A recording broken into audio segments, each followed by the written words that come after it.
Hello. There's been cloud aplenty across the UK today, spilling in from the Atlantic. Many of our western coasts look like this. Swansea a little earlier.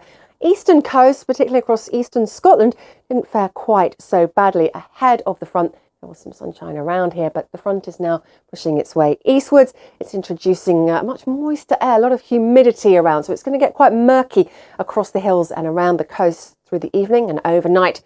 There'll be some further rain for Northern Ireland, also for western Scotland, and then some showers spreading into northern England, Wales and the southwest of England by the end of the night.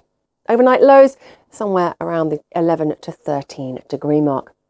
As for Wednesday daytime, again, we're really up against a lot of cloud. There could be some early brightness across eastern counties of England, but the weather front will continue to push its way eastwards. Not much rain, I think, to the south. Further north, a wetter spell across northern England and for parts of the Midlands. But generally, it's just that tail of a really solid blanket of cloud, holding the temperatures back a few degrees below average in many places, perhaps 20, our ultimate high in the southeast of England.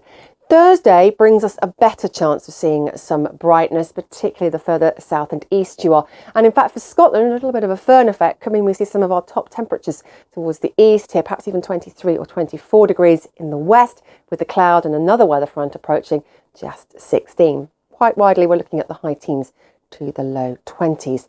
For the end of the week, this front pushing into the northwest, though, will try and sink its way ever more southeastwards.